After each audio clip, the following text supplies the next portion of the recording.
Good morning, students. How are you all? I hope you all are fine. Students, it's page number 198, 15.3.3 meteors. आज आपको पढ़ने हैं meteors. आपने कल पढ़ा what are asteroids and what are comets. Meteors are bright star-like objects. They are not stars, but they are star-like objects. ये तारों जैसे ही होते हैं लेकिन स्टार्स नहीं होते हैं, जो स्काई में अपेयर होते हैं। आप लोग देखेंगे कि एक ब्राइट बॉल जैसी आपको लगेगा कि स्काई से आ रही है और डिसअपेयर हो रही है। ठीक है, इनको हम लोग शूटिंग स्टार्स भी कहते हैं। आपको ऐसे लगेगा कि ये ज़मीन की तरफ आ रहे हैं और डिसअपेयर हो जाते हैं। एक्चुअली ये मीटियोर्स होते क्या हैं, आपने कल देखा कि कॉमेट्स जो हैं वो एक एलिप्टिकल पाथ में सन के इर्द गिर्द घूमते हैं, लेकिन जैसे जैसे वो सन के नज़दीक आते जाते हैं उनका जो मास होता है वो कम होता जाता है और वही पीछे से एक टेल बनाता है due to the high radiations of the sun. ये जो उनका मास है ये कभी कभी स्पेस में रह जाता है और यही मास आहिस्ता आहिस्ता ज़मीन की तरफ आता है। क्योंकि आपको पता है ज़मीन जो है इसका ग्रेविटेशनल पुल है, ज़मीन इनको अपनी तरफ खींचती है। तो जैसे ही ये अर्थ के एटमॉस्फेयर में आ जाते हैं तो अर्थ के एटमॉस्फेयर में आते ही इनको फ्रिक्शन लग जाती है। फ्रिक्शन का चैप्टर जब हम पढ़ेंगे तब मैं आपको अच्छे से समझाऊंगी कि व्हाट इज़ फ्रिक्शन। तो यहाँ पर मैं आपको सीधे अपनी मदर टंग में बोलती हूँ, जिसको हम लोग रगड़ बोलते हैं।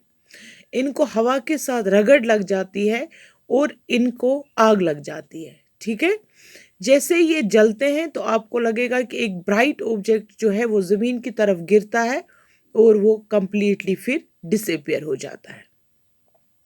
फिर से मैं रिपीट करती हूँ, मीटियोर जो होते हैं ये स्टार लाइक ऑब्जेक्ट्स होते हैं, ये डेब्रिस होते हैं, यानी कि कुछ पार्ट्स रह जाते हैं कॉमेट्स के स्पेस में।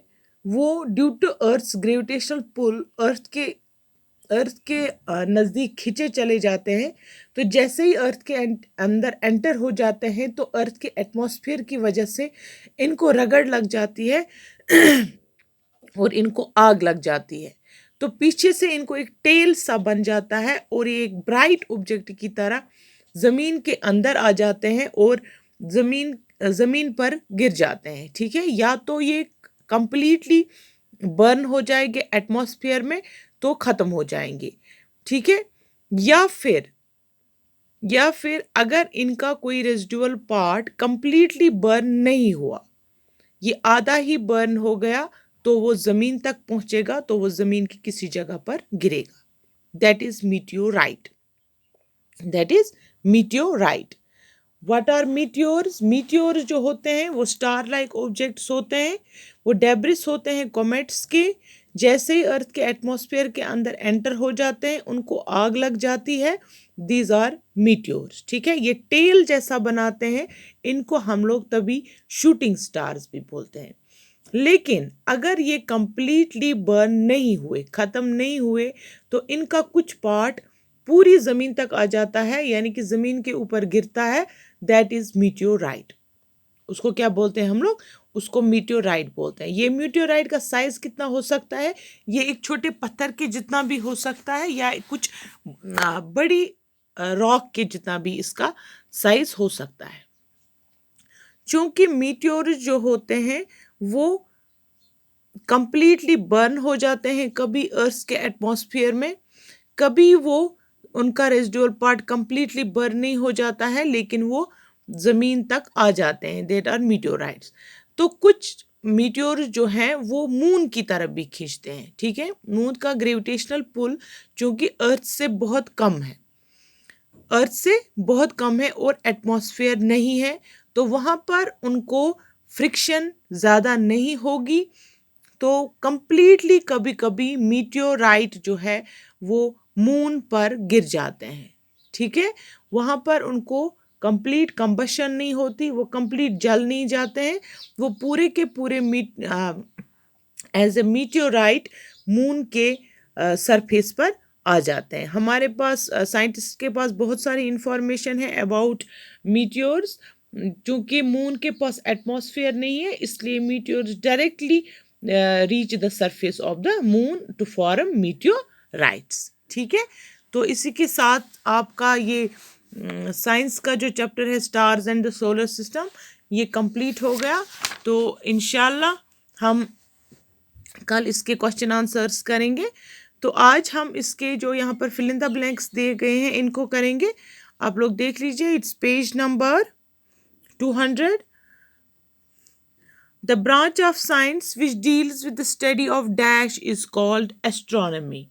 वो branch of science जो deal करता है with the study of dash उसको astronomy कहते हैं, with the study of universe। ठीक है, तो पहले को आएगा universe।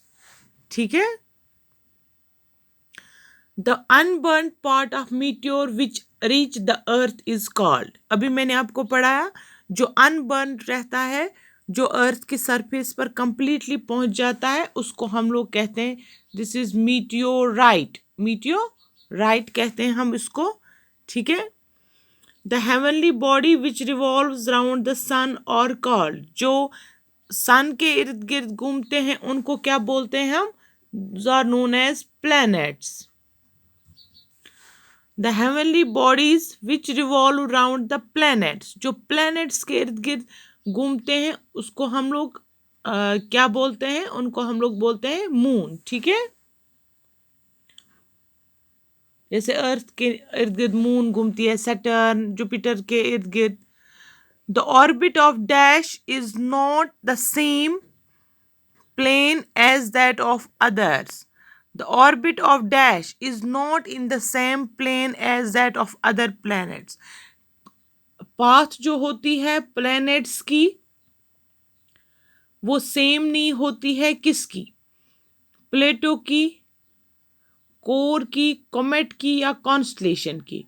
प्लेटो जो मैंने आपको बोला 9th प्लेनेट है, ये इसका पाथ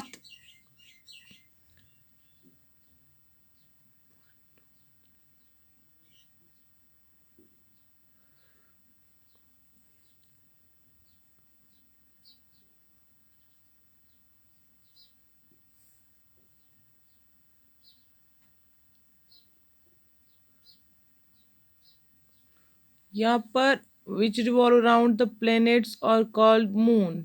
ठीक है, द ऑर्बिट ऑफ प्लेटो 5। ठीक है, the heavenly body with long tail moving around the sun in an elliptical path is called comet. ठीक है, कल ही आपने पढ़ा what are asteroids and what are comets. In the dash of the sun hydrogen gas fuses with the liberation of energy. Core of the sun, जो core of the सन होता है वहां पर हाइड्रोजन गैस फ्यूज होता है to form the helium and with the liberation of heat and light energy. A group of stars which resemble an animal or some another is known as constellation. ठीक है, group of stars resembles an animal or some other known object is called constellations. ये जो fill in the blanks मैंने यहाँ पर करवाए, ये आप लोग अपनी कॉपी पर अच्छे से राइट डाउन करोगे और इनको लर्न भी करोगे। खुदा हाफिज।